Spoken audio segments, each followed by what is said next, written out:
Hello everyone, welcome to my channel. I hope everyone is having a wonderful day. Before starting the video, please go ahead and hit the subscribe button and give this video. Dante and Jason keep their kids together. Jason and Dante come to a decision about their kids. And Michael has a warning for Curtis today on General Hospital. Sasha gets to know Mac and Felicia. Gio offers Trina some advice, and Rick tries to reassure Ava as they head to trial. Please note that if you purchase something by clicking on a link within this story, we may receive a small commission of the sale. And away he goes. How will General Hospital's Michael leave Port Charles? At Bobby's, Sasha thanks Mac and Felicia for the invitation to breakfast. Mac wanted to check in with her and how she's dealing with Cody, Robert, and things in general. He also gives her a letter from her dad. They explain Robert went with Holly to help her. Sasha says her mother needs all the help she can get, and this gives her time to process everything. Sasha opens the letter and reads it out loud. Robert explains he's gone with her mother to settle her recent troubles. He'll return as soon as possible to get to know her as his daughter. He hopes she'll forgive him and learn to forgive her mother. However imperfect they are her family. He signs it. Your father, Robert. Max says if Robert says he's coming back, then he means it. Felicia tells Sasha they'd like to get to know her better as their niece. Sasha explains she grew up with her grandmother, with the occasional visit from her mother. As she grew older, she realized she wanted more from her mom, that she wanted a family. Max says now she has one, and they have an open-door policy, especially during the holidays. Sasha feels with what's going on with Cody that it might be better if she keeps his distance. Felicia knows how complicated it is, but with time, they'll come to accept the new normal. Sasha says she told Cody the same thing. Felicia says they'll get there, and she and Mac will never ask her to do anything she isn't comfortable with. She says that she has an aunt and uncle who are always here for her. They tell her to take all the time she needs to process everything. Sasha thanks them, but worries she won't be the niece they expect. Felicia says they consider Holly family, so they can roll with the surprises. Sasha's never had a family like this before. Felicia says she does now, and they aren't going anywhere. Sasha heads out after breakfast and takes a pregnancy test kit out of her purse. More. General Hospital alum checks into Grey's Anatomy. Outside of Bobby's, Ava meets with Rick. Rick assures her that she will win today, but Ava isn't as confident as him. She says dead babies and grieving mothers play better on the stand than the town pariah. Rick states he will win this for Molly and can't let her down. He believes Molly will see this was a tragic accident and no one was at fault. This way, she won't let the pain and anger eat at her for life. Ava asks if Molly will understand why he defended her. He says she may not, but making sure Ava goes free will give Molly her life back. More. Is Cyrus back to his old ways? In the Quartermain kitchen, Don makes Rocco, Danny, and Scout breakfast. Even Sasha has the day off. They tell him he did great and even cut the toast into triangles like Mom did. Jason arrives and sees them together. Danny suggests they give Danny and Jason time alone, but Scout says Danny was going to teach her to play Stratego. Jason suggests they go play and he'll get coffee. Alone, Jason tells Dante he wants to talk about Danny. Jason relays that Sam left custody of Danny and Scout to Drew in her will, and this was written when Sam thought he was dead. He says he could fight for custody, but doesn't want to take Danny away from Rocco and Scout. However, he won't hand him over to Drew. Jason feels the right thing is to let Danny choose what he wants. Dante says Danny has the best of Sam and him, and his heart is always in the right place. Jason hopes his son will be honest with him and not say what he thinks he wants to hear. Dante thinks he's doing the right thing, and Danny respects him too much to lie to him. Dan gets how hard this is, as he has to figure out where he and Rocco will live. They suddenly hear a loud crash. More. A custody battle erupts. In the foyer, Scout tried to carry a box of crafting supplies down the steps to make Thanksgiving decorations while the boys set up the game, but dropped it. She spilled paint all over the floor, and the boys came to her aid. Scout thinks Tracy is going to kill her. Danny suggests they treat it like a game of Stratago and all work together to clean it up as Dante and Jason spy on them from the living room. Dante and Jason go back to the living room, and Jason realizes Sam was right. Those kids need one another and need to stay together.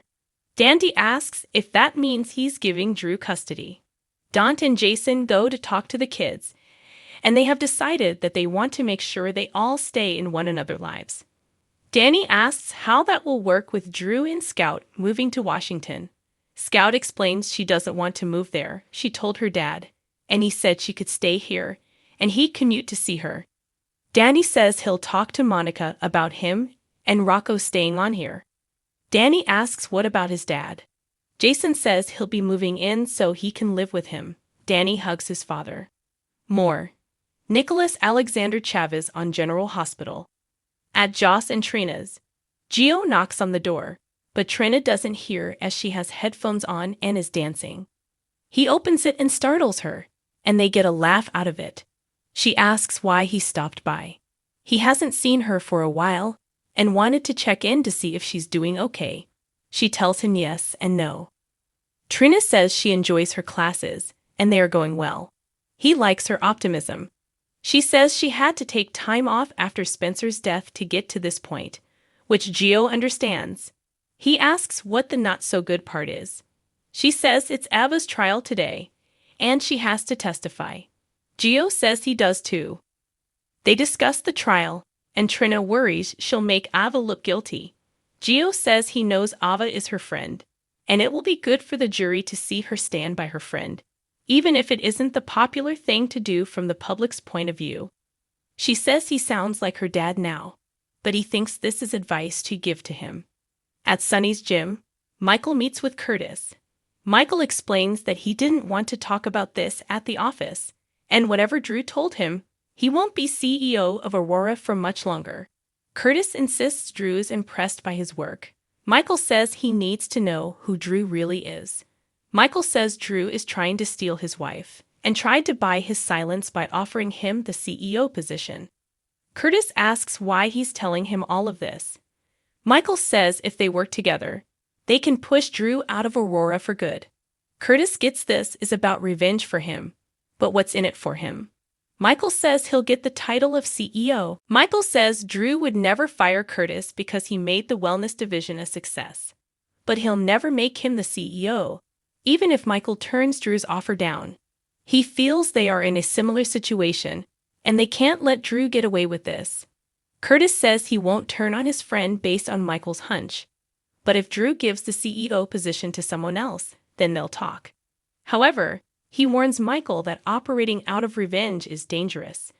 Michael will expect his call and hopes it's not too late when Curtis finally sees Drew for who he is. Curtis assures him that he has his eyes open. Watch GH on Hulu $7.99. Buy now. At the hospital, Stella is surprised to see TJ at work and not at the trial. He is still grieving, and the trial is not where he needs to be. When Stella learns Molly is there alone, she is shocked. TJ explains she needs to see justice done to Grieve, and she turned him down when he offered to go with her. That concerns Stella, and she knows it will be painful for him, but Molly will meet him there today. Christina and Molly meet at the courthouse. Molly finds Christina calm and collected.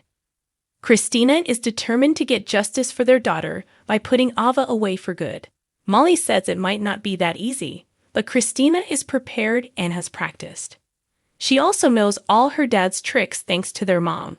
Molly says not all of them, and reveals her father has called her to testify for Ava. Christina says she wasn't there, so why is Rick calling her? Molly says her dad is going to likely ask her about her sister, her past, and her sometimes erratic behavior.